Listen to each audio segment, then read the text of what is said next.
todos a Primera de Pedro, por favor.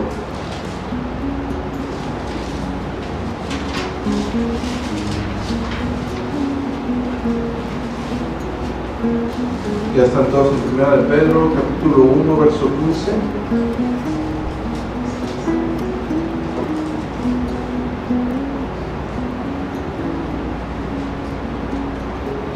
Sino como aquel que os llamó es santo, sed vosotros santos en toda vuestra manera de vivir, porque escrito está, sed santos porque yo soy santo. Muy bien.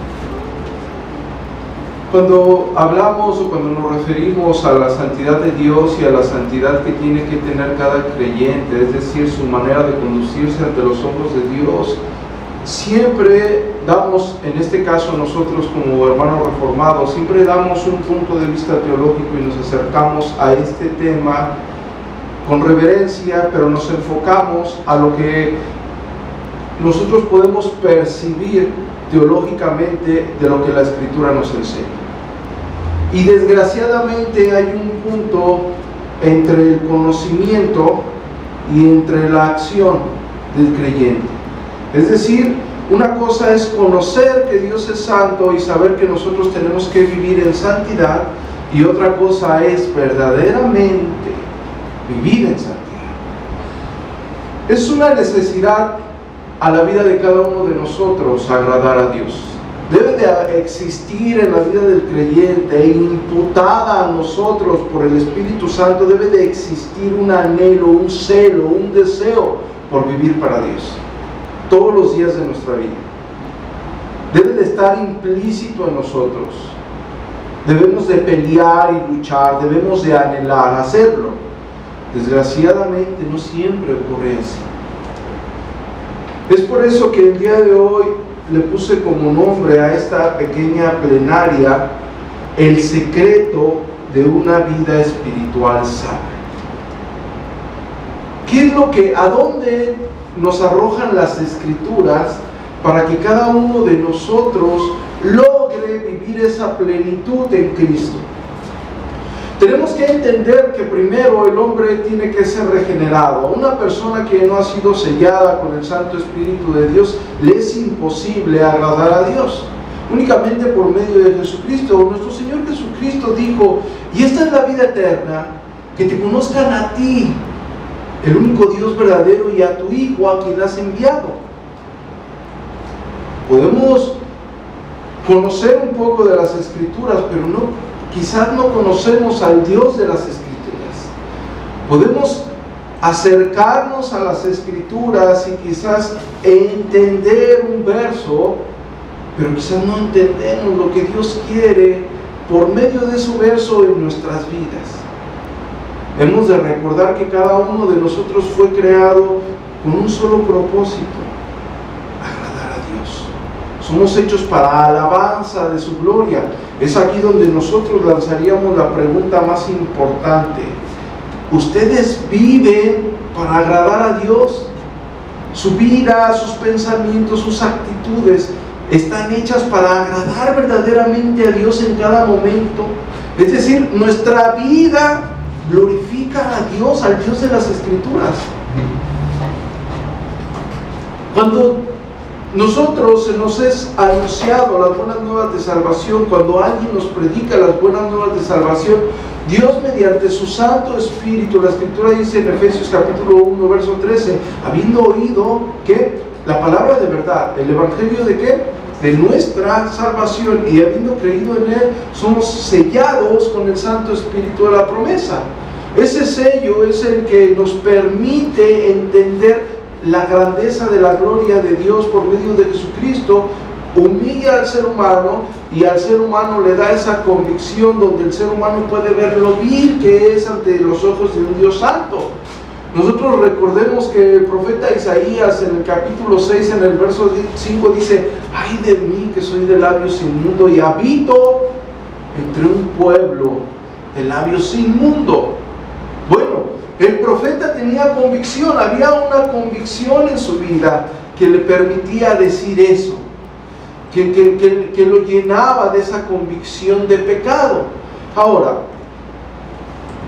Cuando nosotros hemos sido regenerados, cuando nosotros por la gracia de Dios hemos entendido esa misericordia de Dios a nuestras vidas, y ese Espíritu Santo nos guía a toda verdad y nos redarguye y nos impulsa y nos anima a seguir adelante. La Escritura también enseña, también nos exhorta a que nosotros debemos de mantenernos apartados de todo lo que no agrada a Dios. ¿Cómo es que el creyente puede vivir, puede comparar o puede hacer un paralelo de las cosas que no agradan a Dios y seguir adelante? ¿Cómo podemos equilibrar o mantener nuestra vida espiritual sana? ¿Cómo verdaderamente el creyente regenerado puede seguir adelante? Porque la Escritura también afirma que nosotros sigue morando en nosotros algo de pecado. Hay pecado.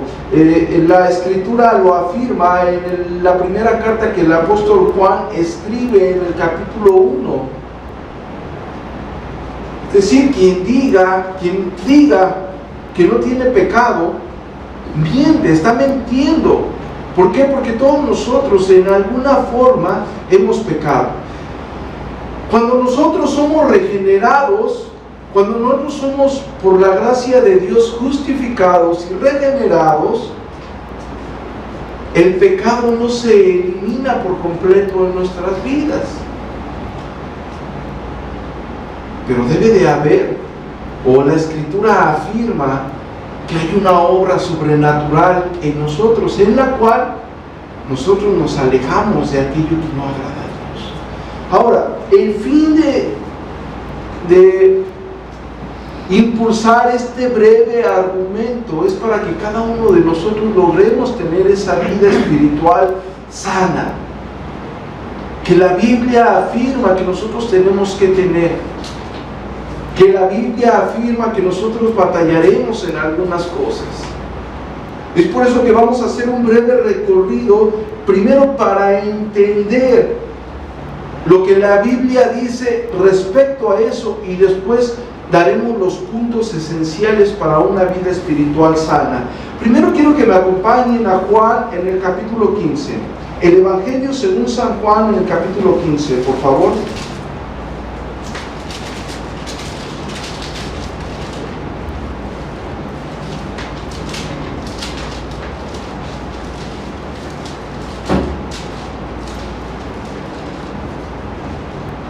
Evangelio según San Juan capítulo 15, en el verso 1 dice: yo soy la vid verdadera y mi Padre es el labrador.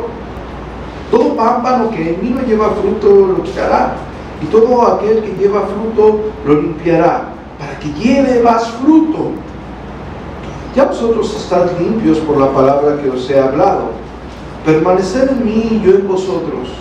Como el pámpano no puede llevar fruto por sí mismo si no permanece en la vid, así tampoco vosotros si no permanecéis en mí. Yo soy la vid, vosotros los pámpanos. El que permanece en mí y yo en él, este lleva mucho fruto, porque separados de mí nada podéis hacer. Bueno, entendemos el principio básico de lo que la Escritura puede afirmar sobre una vida espiritual.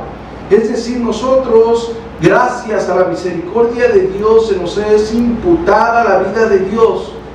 Y la Escritura dice que si no permanecemos en Él, nada podemos hacer. Si permanecemos en Él, Él permanece en nosotros. Lejos de Él no haremos absolutamente nada.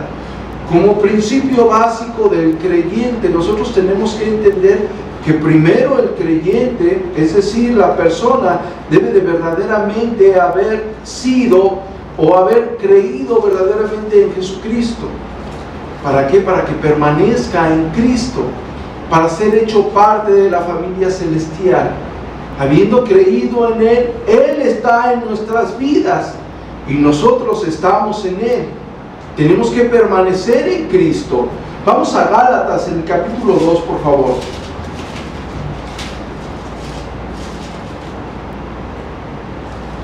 En el verso 20, con Cristo estoy juntamente crucificado y ya no vivo yo, mas vive Cristo en mí. Y lo que ahora vivo en la carne, lo vivo en la fe del Hijo de Dios, el cual me amó y se entregó a sí mismo por mí. Ya no vivo yo, mas Cristo vive, ¿quién? Cristo vive en mí. Ahora Cristo habita en mi vida. Ya no persigo, ya no anhelo, ya no me esfuerzo por los deseos de la carne, sino que ahora, como soy parte de la vid verdadera, como Cristo habita en mi vida, la plenitud de Dios, del Espíritu Santo está en mí. Hay un triunfo, lo que podemos hablar como un triunfo instantáneo, un triunfo garantizado con respecto al pecado. Vamos a 1 de Juan capítulo 5.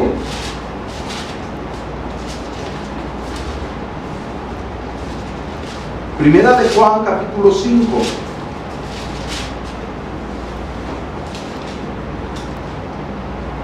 En el verso 4, porque todo el que es nacido de Dios vence al mundo, y esta es la victoria que ha vencido al mundo, nuestra fe.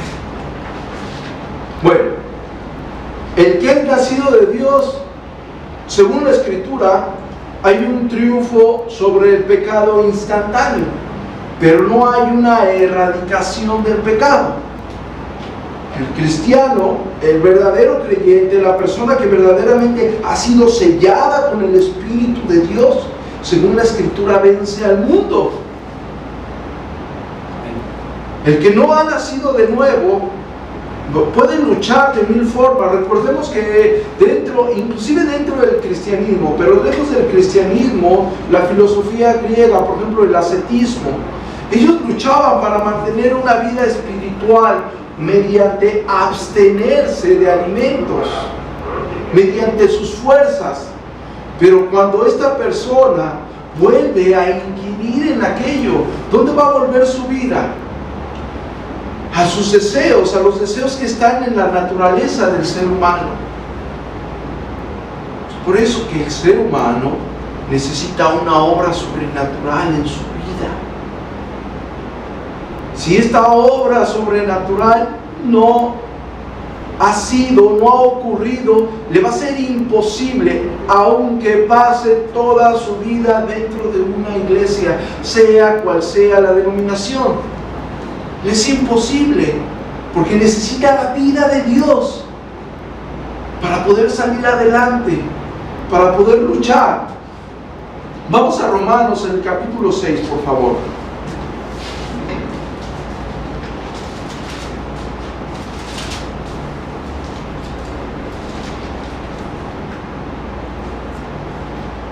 Así también vosotros, considerados muertos al pecado, pero vivos para Dios en Cristo Jesús nuestro Señor. No reine pues el pecado en vuestro cuerpo mortal, de modo que lo obedezcáis en sus concupiscencias, ni tampoco presentéis vuestros miembros al pecado como instrumentos de iniquidad, sino presentáis vosotros mismos a Dios como vivos de entre los muertos, y vuestros miembros a Dios como instrumentos ¿de qué? De justicia. Porque el pecado no se enseñorea de vosotros, pues no estáis bajo la ley, sino bajo la gracia.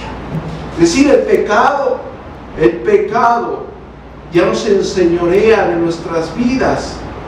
El Espíritu Santo, imputado por gracia a cada uno de nosotros, es el que nos hace sobresalir, es el que nos impulsa, es el que nos da fuerzas, es el que nos da la convicción. El Espíritu Santo obra en el inconsciente del ser humano de tal manera que no puede evitar esa convicción. Va a luchar la carne contra el ser humano y los deseos van a permanecer, no pueden ser erradicados, pero el Espíritu Santo obra adentro donde el ser humano no puede luchar con él. Es por eso que el Espíritu Santo redarguye. Y es por eso que el Espíritu Santo, gracias al Espíritu Santo, hay una convicción genuina de pecado. Cuando la persona no tiene el Espíritu Santo, por muy bien que se vea, exteriormente, no va a haber una convicción de las cosas que verdaderamente hacen. Es decir, una persona, hablando dentro de la fórmula cristiana, si lo quieren ver de esta forma, hablando dentro del régimen cristiano, una persona puede venir a una iglesia, pero puede vivir una vida mintiendo, puede vivir una vida intentando hacer cosas ajenas a lo que le agrada a Dios, quizás manipulación, una de las formas más comunes en que el ser humano logra sus fechorías. Bueno, esta persona va a hacerlo, pero no va a haber dentro de él eso que le dice no lo hagas, y no va a poder estallar en llanto y caer y decirle, Dios mío, perdóname por hacer eso. ¿Por qué? Porque no hay una convicción interna, porque el Espíritu Santo adentro de él no lo muele, no lo destruye a tal manera que quiera arrancarse el corazón y decirle, Dios mío, perdóname por mi vileza. ¿Por qué? Porque no está ciego, no puede entender ello. Ahora, quiero que todos nosotros vayamos a Tito. Vamos a la carta que el apóstol Pablo escribe a Tito, por favor.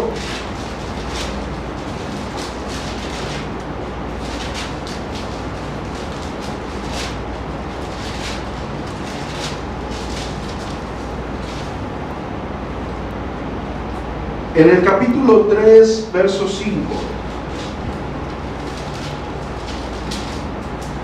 Nos salvó no por obras de justicia que nosotros hubiéramos hecho, sino por su misericordia, por el lavamiento de la regeneración y por la renovación ¿en qué?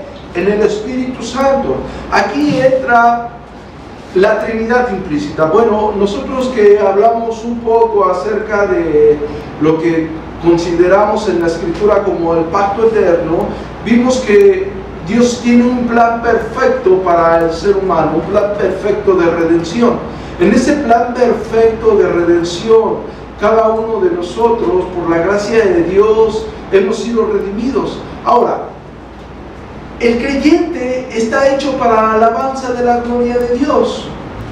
Jesucristo va a la cruz del Calvario y en su sacrificio perfecto somos declarados sin culpa, justificados. Lo que conocemos hoy como el término justificación, porque la Escritura así lo data. Somos justificados mediante ese sacrificio. El Espíritu Santo, que ahora mora en nosotros gracias a ese sacrificio perfecto, el Espíritu Santo se encarga en nuestras vidas de santificarnos. Ahora, gracias a ese sello, gracias a ese sacrificio, nosotros somos considerados ante los ojos de Dios santos. Somos los santos de Dios. El Espíritu Santo hace una obra fundamental en nuestras vidas, en la vida, en el proceso de santificación. Ese proceso de santificación tiene que ser progresivo. Es decir, el creyente va ascendiendo a su vida. Si nosotros vamos a los escritos de la mayoría de los puritanos, nos damos cuenta que el puritano, entre más se acercaba a Dios, entre más buscaba de Dios, más veía la vileza de su ser. Mientras el verdadero creyente más se acerque, más tenga una comunión con Dios, más sea santificado por el Espíritu Santo, más va a ver la vileza que hay en su ser. Quiero que todos vayamos a 2 de Tesalonicenses, por favor.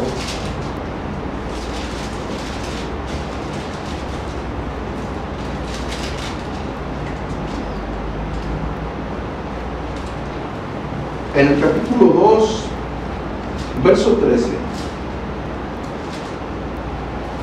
Pero nosotros debemos dar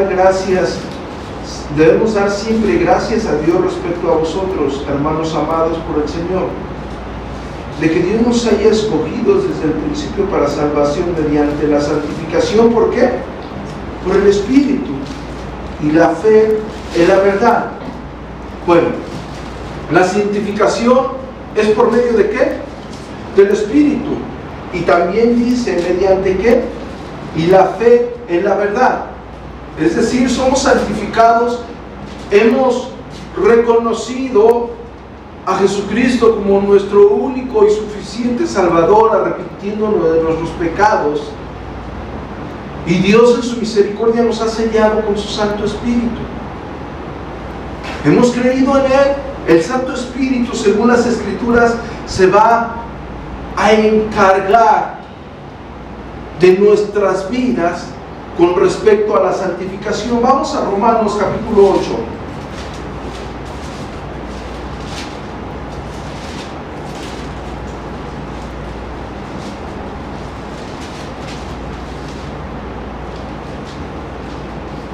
Verso 9. Mas vosotros no vivís según la carne, sino según el Espíritu, si es que el Espíritu de Dios mora en vosotros. Es decir, ustedes vivirán bajo el régimen del Espíritu Santo en toda la extensión de la palabra santo, agios, original griego koiné, agios, apartado para Dios. Ustedes vivirán bajo el régimen del Espíritu Santo, es decir, ustedes vivirán apartados para Dios, si es que el Espíritu de Dios mora en la vida de cada uno de ustedes. ¿Está bien? Ahora, si nosotros nos vamos a Ezequiel en el capítulo 36, por favor acompáñenme a lo que conocemos como el Antiguo Testamento. En el libro de Ezequiel, en el capítulo 36, por favor, a partir del verso 24. Y yo os tomaré de las naciones y os recogeré de todas las tierras y os traeré a vuestro país. Esparciré sobre vosotros agua limpia y seré limpiado de todas vuestras inmundicias y de todos vuestros ídolos los limpiaré. Os haré un corazón nuevo y pondré espíritu nuevo dentro de vosotros y quitaré de vuestra carne el corazón de piedra y os daré un corazón de carne. Y pondré dentro de vosotros mi espíritu y haré que andes en mis estatutos y guardes mis preceptos y los pongas por obra. Bueno, Dios lo hace soberanamente en nuestras vidas. Dios a nuestras vidas imputa el Espíritu Santo y mediante ese Espíritu divino cada uno de nosotros puede obedecer los estatutos de Dios, porque Él hace, Él obra en nosotros, como veremos más adelante que el apóstol Pablo lo dice en la carta a Filipenses en el capítulo 2. Ahora, consciente de eso, nosotros tenemos que entender que dentro del ser humano es de donde salen las malas cosas, como nosotros podemos verlo en Marcos, en el capítulo 7. Vamos a Marcos, por favor.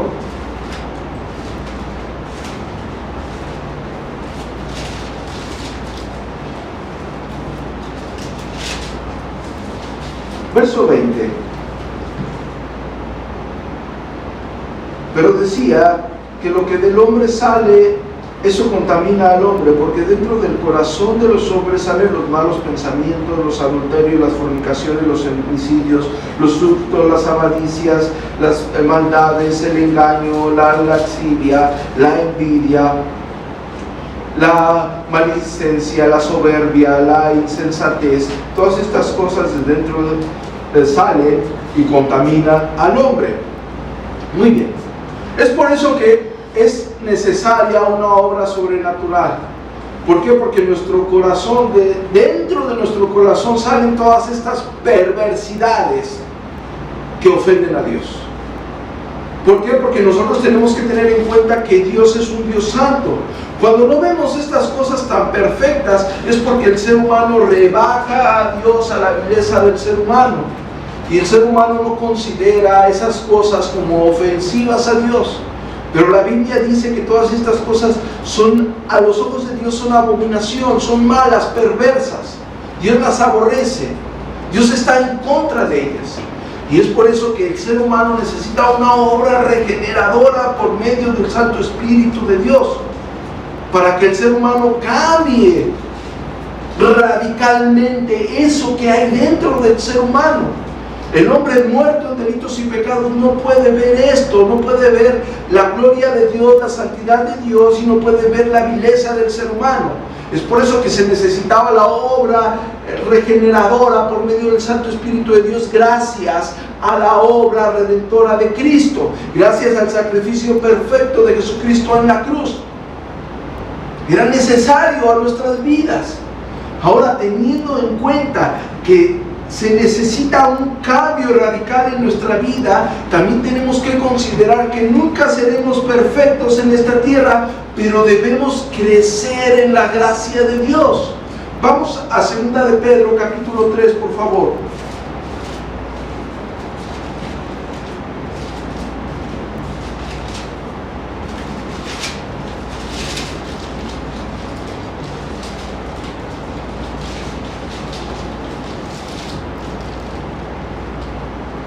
En el verso 18, antes bien, crecer en la gracia y en el conocimiento de nuestro Señor y Salvador Jesucristo, a Él sea la gloria, ahora y hasta el día de la eternidad. Amén. Bueno, hay un crecimiento que la Escritura nos demanda a cada uno de nosotros, y este crecimiento es únicamente por medio del Santo Espíritu. Este crecimiento a nuestras vidas que nos es otorgado por gracia, como vamos a ver, implica a la vida de cada uno de nosotros dos puntos. Es decir, hay una obra redentora a nuestras vidas. Dios, por medio de su Santo Espíritu, ha obrado dentro de nosotros. Para empezar a entender cómo lograremos esto, tenemos que también entender los dos grandes errores que han existido con respecto a esto. Es decir, hay un punto donde el crecer en gracia, el crecer de nuestras vidas, se le atribuye únicamente al ser humano. La persona cree que por sus fuerzas, mediante sus fuerzas, va a lograr vencer, va a lograr luchar, va a lograr mediante sus fuerzas erradicar eso que no le agrada a Dios. Este pensamiento es totalmente errado, está totalmente lejos de lo que la Escritura enseña, porque el ser humano por sus fuerzas, por sus propias fuerzas, nunca va a lograr erradicar esto de su vida. Y es aquí donde el cristiano siempre va a caer, porque ha luchado en sus fuerzas. Es aquí donde el cristiano se viste con la máscara de hipocresía. Es aquí donde el cristiano ha sido derrotado por el pecado. Es aquí donde el cristiano ni siquiera ha entendido la grandeza de la obra redentora, a pesar de estar lleno de teología. Podemos estar en los debates más profundos de las Santas Escrituras, pero si no logramos entender este principio básico, si no logramos mantener nuestra vida espiritual sana, si no logramos crecer en gracia, en conocimiento de la verdad, y logramos mantener nuestra vida espiritual recta ante los ojos de Dios, nuestra vida cristiana, mis amados hermanos, no sirve. No sirve. Hemos sido creados para glorificar a Dios, para que nuestra vida glorifique a Dios. Si ese propósito no se ha cumplido en la vida de cada uno de ustedes, debe de verificar, debe exhortarse a sí mismo, debe de reconsiderar si está haciendo las cosas bien. Hay una parte activa y una parte pasiva dentro de este proceso de crecimiento. Como dijimos, el ser humano no puede decir que él solo va a lograr con este propósito. Pero también el otro gran error es que el ser humano, el cristiano, se lo deja todo a Dios. Cuidado. Cuidado. Porque vas a acarrear a tu vida, a la vida cristiana, vas a acarrear declive, vas a acarrear tristeza. ¿Por qué? Porque si Dios te ha brindado de tu Santo Espíritu, de su Santo Espíritu, y tú le dejas todo a Dios considerando la soberanía de Dios, y tú no haces lo que a ti te corresponde, estás cayendo en otro gran error. Vamos a la carta que el apóstol Pablo escribe a Filipenses, por favor, donde veremos la parte activa y pasiva del hombre en cuanto a la santificación. Filipenses capítulo 2, por favor, verso 12. Por tanto, amados míos, como siempre habéis obedecido, no como en mi presencia solamente, sino mucho más ahora en mi ausencia, ocupaos en vuestra salvación. Ocupaos. Yo no pido nunca que subrayen la palabra si no la quieren subrayar, pero ocupaos es una palabra importante. Ocupaos en vuestra salvación con temor y temblor, porque Dios es el que en vosotros produce así el querer como el hacer por su buena voluntad. Hay una parte pasiva y hay una parte activa. La parte pasiva es donde el Espíritu Santo, por medio de la soberana gracia de Dios, obra en nuestras vidas. Y la parte activa es donde el ser humano que Dios ha, por la gracia divina, sellado con su Santo Espíritu, ejerce eso que Dios ha imputado en nuestras vidas. Es decir, ninguna persona se puede gloriar de mantener una vida espiritual sana. Nadie puede decir, bueno, yo tengo tantos años en el cristianismo y gracias a mi esfuerzo puedo decir que me he mantenido firme en el Señor y nunca he caído en pecado. Nadie puede decir eso, porque es la gracia de Dios en nuestras vidas. Pero también nadie puede echarle la culpa a Dios de sus errores. ¿Por qué? Porque Dios es santo. Y tú no le puedes echar la culpa si has sido sellado con el Santo Espíritu de Dios. Tú no le puedes echar la culpa a Dios de tus errores. Ocupaos de vuestra salvación, porque Dios es el que en nosotros produce el querer como el hacer. Si no existieran estas dos partes, el apóstol Pablo les diría a los filipenses: ustedes no se preocupen, no hagan nada, porque Dios lo va a hacer todo por ustedes. Eso estaría escrito en las Escrituras, pero eso no está en las Escrituras. Ocupaos, porque Dios es el que produce. Cuando entendemos estas dos partes, primero ya entendimos que somos regenerados, ya entendimos que Dios mediante su Santo Espíritu nos santifica, ya entendimos que mediante esa obra de santificación nosotros creceremos en gracia. Ahora tenemos que entender esta parte fundamental para que cada uno de nosotros logre vivir esa vida espiritual plena.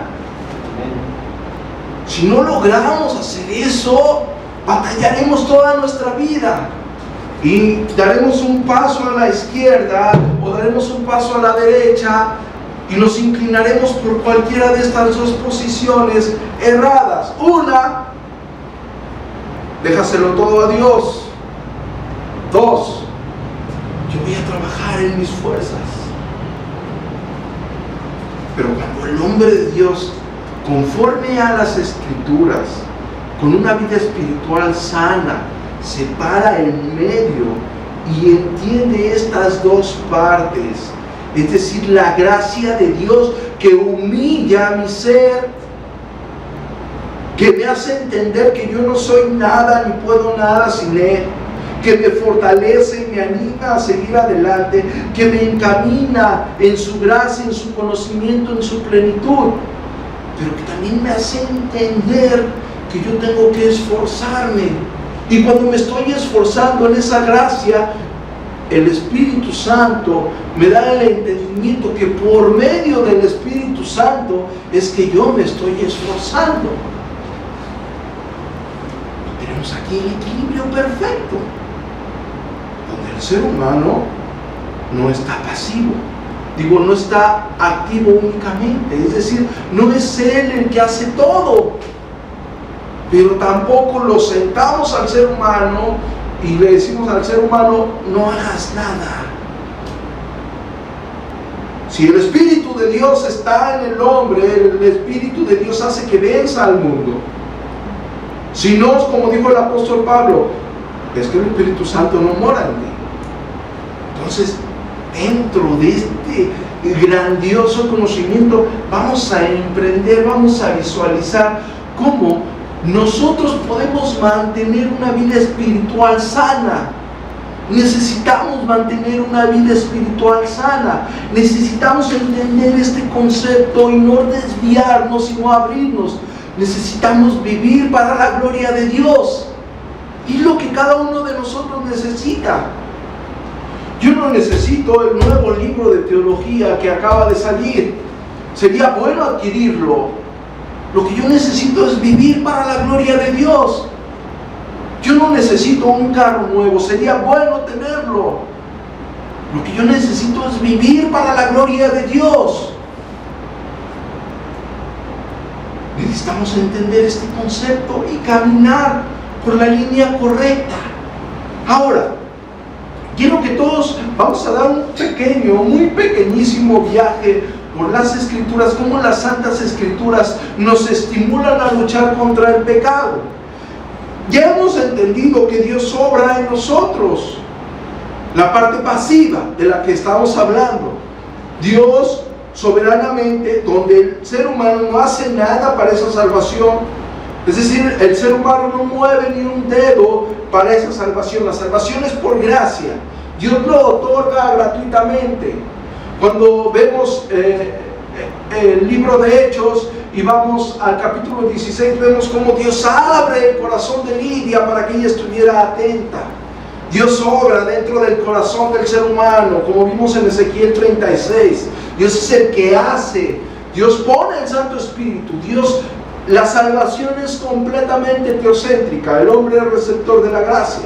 Ahora, dentro de esa gracia soberana, dentro de ese equilibrio perfecto para mantener tu vida espiritual, nosotros tenemos que ver cómo la Escritura nos exhorta en repetidas ocasiones a seguir adelante, a luchar con el pecado. Si no existiera estas dos partes, creo que todos estamos de acuerdo que existe la parte donde Dios nos imputa de su Santo Espíritu y mediante el Santo Espíritu logramos caminar. Pero luego la propuesta indiferente a la realidad bíblica es donde el ser humano no ejerce ese hecho de una forma activa. Entonces nosotros no encontraríamos la Escritura saturada de versículos donde nos anima a seguir adelante, a luchar contra el pecado, a apartarnos de lo que no le agrada a Dios. Dirían, bueno, pues no, que el Espíritu Santo obra en mi vida. Bueno, tenemos que entender estas dos partes para lograr mantener una vida espiritual plena en Dios, santos. Por tanto, aquel que nos llamó es santo, ser santos en toda vuestra manera de vivir. Dios santo, agios, apartado, consagrado, puro. Ser santos, ser apartados para Dios. Vamos a 1 Timoteo 6:18. Primera epístola que el apóstol San Pablo escribe al joven Timoteo en el capítulo 6, verso 18.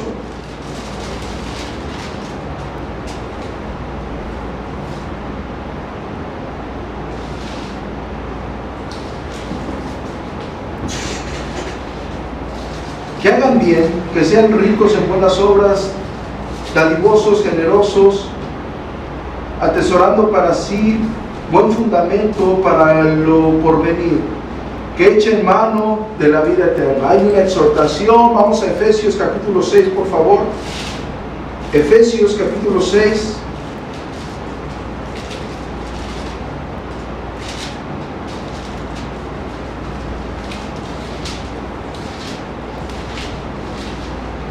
Verso 18, orando en todo tiempo con toda oración y súplica en el Espíritu y velando en ello con toda perseverancia y súplica por todos los santos. Muy bien, exhortados, ¿sí? Vamos a Romanos capítulo 12, verso 1, por favor. Romanos capítulo 12, verso 1.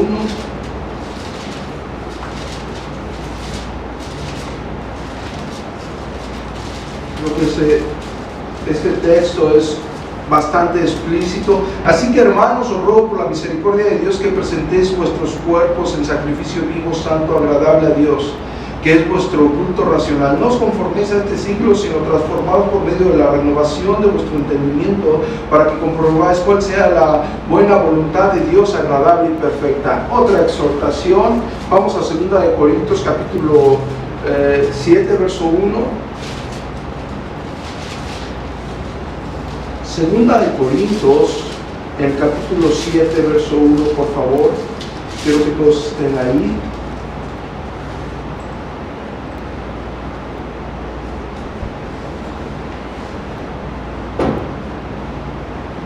Así que, amados, puesto que tenemos tales promesas, limpiémonos, está diciendo, de toda contaminación de carne y de espíritu, perfeccionando la santidad en el temor de Dios. Otra exhortación.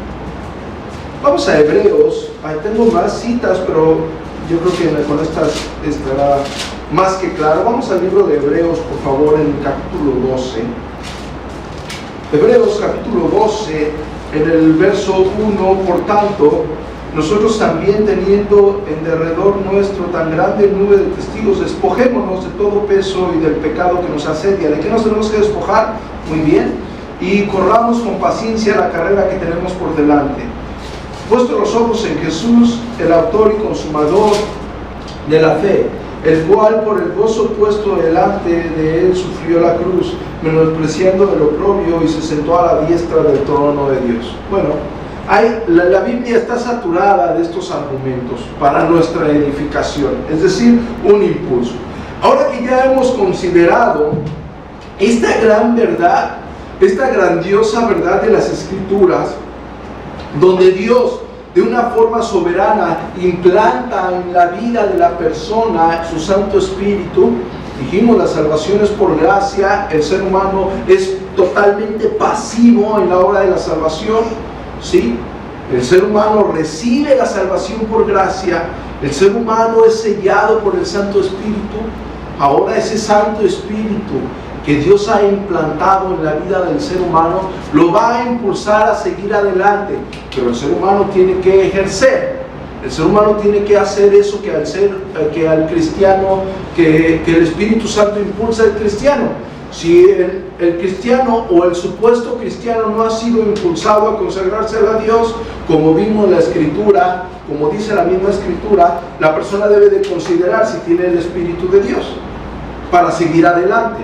Ahora, ya que hemos considerado esta grandiosa verdad que el apóstol Pablo deja bastante claro en Filipenses, el capítulo 2, en el verso 12, ya que consideramos este hecho, ¿cómo la Escritura nos anima? ¿Qué nos enseña la Escritura para permanecer, para tener una vida verdaderamente sana, una vida espiritual sana?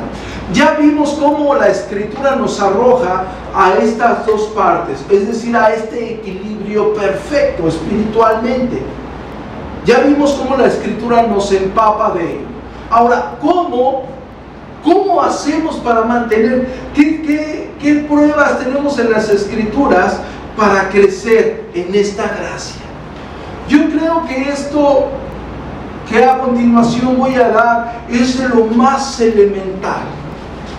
Pero esto que a continuación voy a dar va de la mano de lo que ustedes tenían que haber entendido por medio de las Escrituras, de lo que se acaba de hablar. El primer punto yo lo relacioné única y exclusivamente en 3 pasos. Los 3 pasos que yo estoy basando es en lo que la Escritura arroja a una vida cotidiana del ser humano. Al referirme a una vida cotidiana, me estoy refiriendo al vivir del ser humano, al vivir del cristiano, al verdadero vivir del cristiano. Primer punto, puse para mantener una vida espiritual sana, claro, la oración. Ya hemos considerado todo lo que tuvimos que hablar al respecto conforme a la obra de Dios en nuestras vidas. Ahora, ¿cómo mantenemos una vida espiritual sana? Ya que entendimos que somos redimidos por gracia, y ya que entendimos que somos llamados a santidad, y ya que entendimos que hay una exhortación a la vida de cada uno de nosotros, de permanecer santos para Dios. ¿Cómo logramos permanecer santos para Dios? Teniendo en cuenta que aún somos imperfectos, y que aún hay un áspice de pecado en nosotros, y que lucharemos con eso todas nuestras vidas, que nuestra carne desea con todas sus fuerzas ofender a Dios. Nuestra carne es lo que quiere. Bueno, primero, la oración. Hemos entendido la oración de diferentes formas, y la forma más plena de entender la oración es por medio de la oración que nuestro Señor Jesucristo nos enseña a hacer, lo que conocemos hoy como el Padre Nuestro. Y nosotros entendemos que nuestro Señor Jesucristo se enfoca de una forma teocéntrica a Dios, pero también habla, hágase tu voluntad en vosotros, o sea, genera a la iglesia, une a la iglesia. Se nota en la oración que el individuo no tiene que permanecer única y exclusivamente fijado en sí mismo, no tiene que ser una oración egocéntrica. Ahora, el punto que yo quiero recaer en esto de la oración, yo quiero que vayamos todos a Efesios capítulo 3, por favor.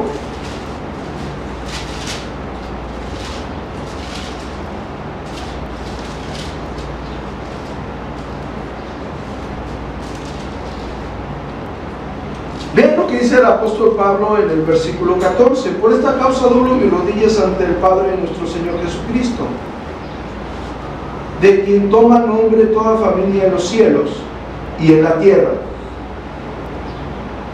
para que os dé, conforme a las riquezas de su gloria, el ser fortalecidos con poder en el hombre interior por el Espíritu, para que habite Cristo por la fe en vuestros corazones, a fin de que, arraigados y cimentados en amor, seáis plenamente capaces de comprender con todos los santos cuál es la anchura, la longitud, la profundidad y la altura, y de conocer el amor de Cristo que excede a todo conocimiento, para que seas llenos de toda plenitud de Dios. ¿Ya oyeron lo que acaba de decir? Para que seas llenos de toda plenitud de Dios. Es decir, hay una llenura, hay una plenitud de Dios en la vida mediante la oración. El hombre tiene que ser lleno de la vida de Dios. La oración lo tiene que acercar a la vida de Dios.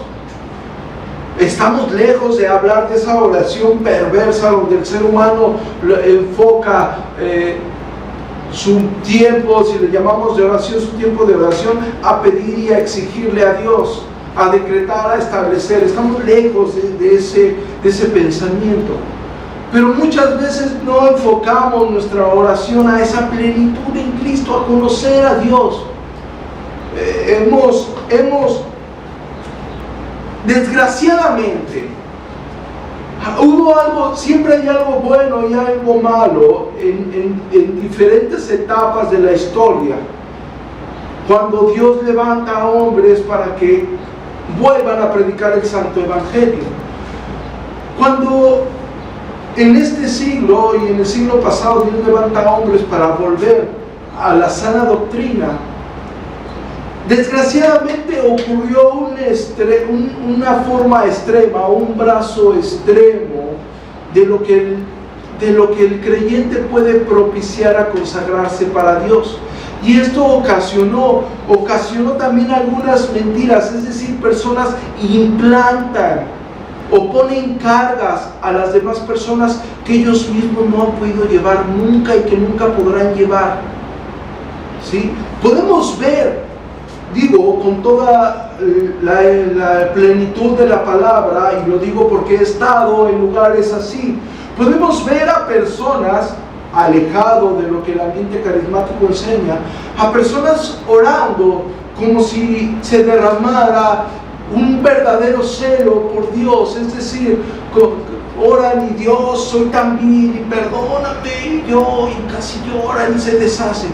Pero he aquí, ¿cómo sabemos la sinceridad de su oración cuando ese hombre o mujer se para y sigue igual? ¿Cómo podemos verificar que su oración es verdaderamente recta y sincera ante los ojos de Dios? Su vida tiene que testificar que hay un verdadero celo por el Dios Santo. Nuestra vida tiene que testificar eso. Cuando estaba en el seminario, muchas personas decían, es que mi celo por la palabra.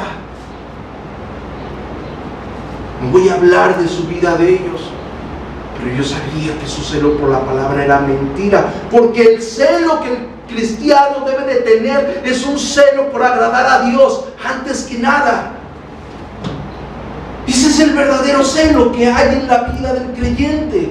Lo demás son apariencias, hipocresías, máscaras de vanidades sucias.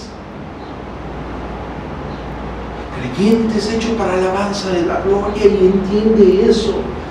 Y entiende que necesita la plenitud de la vida de Dios en su vida para lograr hacer eso. Si el hombre no está lleno de la vida de Dios, si el hombre no vive una vida de oración, nunca logrará hacerlo. Podrá fanfarronear con la oratoria en su oración más sublime, pero si su vida no testifica de esa verdadera convicción, no es más que apariencias. Y los hombres de Dios no estamos o no vivimos para apariencias. Los hombres de Dios reconocemos nuestra vileza y nos levantamos entendiendo que la gracia redentora nos perdona, pero nos apartamos de esa vileza y seguimos adelante.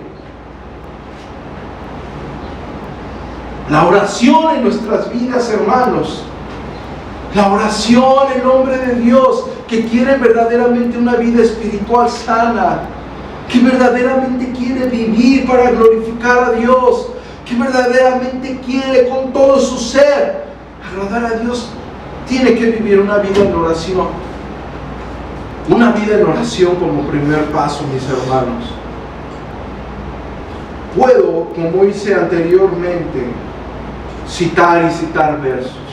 Y todos nosotros sabemos que la Escritura está llena de versos donde el apóstol Pablo nos dice orar sin cesar. Y todos se reunían a orar, unánimes en oración.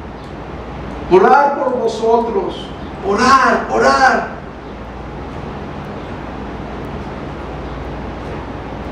Y esa vida en oración, hermanos, nos va a llevar a una vida plena en comunión con Dios y nos va a alejar de aquel pecado que nos asedia. Segundo punto, indispensable. Le puse como título al segundo punto, la meditación en la palabra de Dios. ¿Por qué puse como palabra meditación en vez de decir leer la palabra de Dios? Bueno, nosotros podemos leer y leer, pero quizás lees tanto que no te deleitas en la palabra. Una cosa es leer y otra cosa es meditar en ella, disfrutarla, entenderla mediante su Santo Espíritu. Vamos a Juan capítulo 17. De la misma voz de nuestro Señor Jesucristo: santificaos en tu verdad y tu palabra es verdad. Santificaos en tu verdad y tu palabra es verdad. Y su palabra, la palabra de Dios. ¿Dónde está la palabra de Dios, amados hermanos? Aquí la tenemos. Si alguien quiere que Dios le hable, lea las Escrituras. ¿sí? Aquí está la palabra: santificados en tu verdad, y tu palabra es verdad. Bueno, la meditación en la palabra de Dios es indispensable para una vida espiritual sana. Si las personas arguyen y viven excesamente, y digo excesamente, sin un equilibrio correcto, una vida de oración, pero no van a las Santas Escrituras, se van a desviar. Realmente hay un desvío. Y ocurre todo lo contrario. Si la persona únicamente va a las Escrituras, únicamente se está llenando y no hay una vida de oración, la persona llega a endurecerse. Debe de haber un equilibrio pleno en lo que las Santas Escrituras enseñan. Es decir, para que ustedes mantengan una vida espiritual sana, tenemos una vida de oración, una verdadera vida de oración, donde el hombre quiere verdaderamente que la vida de Dios habite en plenitud en su ser, para agradar a Dios, no buscando los beneficios que Dios brinda, sino verdaderamente agradar a Dios, estar plenos, sentir su paz en plenitud. No hay otra paz, hermanos, que sobrepase el entendimiento, que es la paz de Dios. No hay nada más grande que el ser humano se levante y esté lleno de esa bendita paz. Nada, absolutamente nada. Si ustedes no están experimentando esa plenitud, hermanos, reconsideren qué están haciendo más. Vivan una vida de oración y mediten en la palabra de Dios. Lean diariamente las Escrituras, lean un salmo, lean un proverbio, lean un capítulo del Evangelio, mediten, caminen sobre ella, regocíjense en esa palabra, ustedes como elegidos por Dios para vida eterna. Regocíjense en esa herencia incorruptible, de la cual son herederos mediante la cruz de Cristo, en la cual se les ha otorgado vida eterna. Regocíjense en ello, descansen en ello. Y por último punto, hablamos como primer punto una vida de oración, en la cual podemos tener comunión plena con Dios y estar llenos de Dios para luchar con el pecado.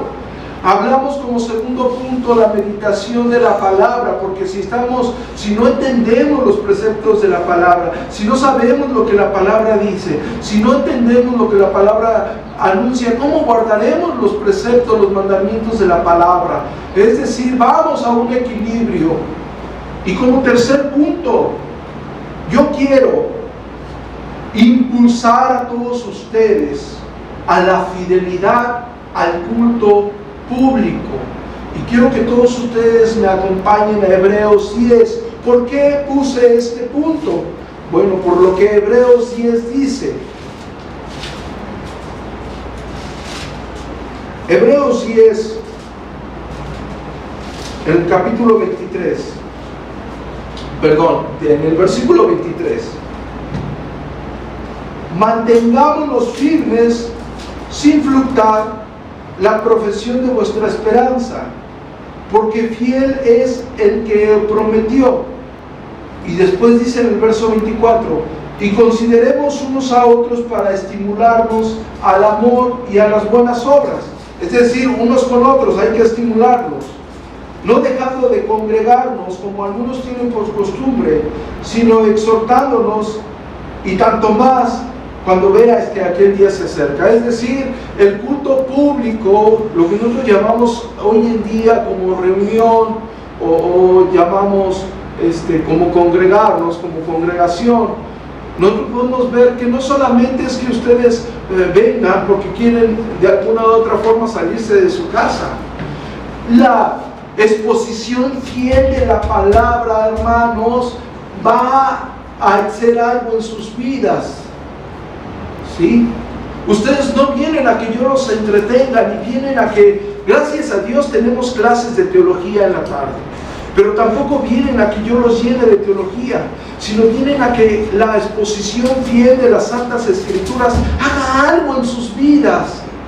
Si un hermano, decía el doctor Palmer, si un hermano está batallando con algo en su casa, con algún problema en su casa, quizás Dios, mediante la exposición fiel de la palabra, haga algo en su vida. Tenemos hermanos que nos exhortan, nos animan, nos impulsan. Ahora es un mandato de vida. Entonces, yo quise resumir esto en 3 puntos porque los creo base y creo que de ahí se desprenden muchas más cosas. Pero si ustedes, hermanos, viven una vida de oración plena a Dios, totalmente teocéntrica, esa vida de oración los va a ayudar a apartarse del pecado que los asedia. Si ustedes viven meditando la palabra, ustedes van a crecer en gracia, en conocimiento, y van a poder equilibrar su vida espiritual. Lo que yo quiero con esta pequeña plenaria es que cada uno de ustedes crezca en plenitud en Dios, que ustedes puedan experimentar a Dios en su plenitud, verdaderamente hacerlo. Y la otra, el punto público, hermanos, somos creyentes, somos cristianos, tenemos alrededor de nosotros 99.9% de personas blasfemando con su vida a Dios. Hay pocas personas que glorifican a Dios verdaderamente. Y si ustedes no se reúnen, no están con esas personas, si ustedes no hacen eso, si no están, ¿quién verdaderamente los anime y los exhorte? ¿Quién verdaderamente se fije de su cuidado espiritual? Como decía una hermana que conocí hace tiempo, no existen los llaneros solitarios, hermanos. En el cristianismo no existen los llaneros solitarios. Una persona no puede andar por ahí sola, y menos de iglesia en iglesia. Somos una comunidad cristiana de creyentes que venimos a adorar y a glorificar a Dios. Y eso tiene que ser un hecho en nuestra vida, y parte de que nos ayude a un hecho, tenemos que congregarnos como hermanos. Nos reunimos, desgraciadamente, nos reunimos una vez a la semana. La iglesia primitiva se reunía todos los días, en la mañana y en la tarde. Oraban, leían las escrituras y compartían los alimentos. ¿Sí? Y la iglesia primitiva era perseguida, era quemada. Hermanos, aquí no hay ni quien los persiga, ni quien los queme. Yo creo que es lo que hace falta. Una persecución. Bueno, hermanos, espero que esta breve exposición de la Escritura haya sido de edificación para todos ustedes. Y reconsideren y oremos, perseveremos en oración, perseveremos en la palabra de Dios, meditemos, regocijémonos en ella. Y hermanos, por favor, no dejemos de congregarnos como algunos tienen por costumbre. Está bien, hermanos, sino en todo sigamos adelante, juntos como la familia celestial que somos, adorando al Dios Todopoderoso, al Dios de las Santas Escrituras. Crezcamos en gracia y en conocimiento, amémonos unos a otros. Y sobre todo, hermanos, seamos fieles a Dios, porque somos hechos para la alabanza de su gloria. Amén.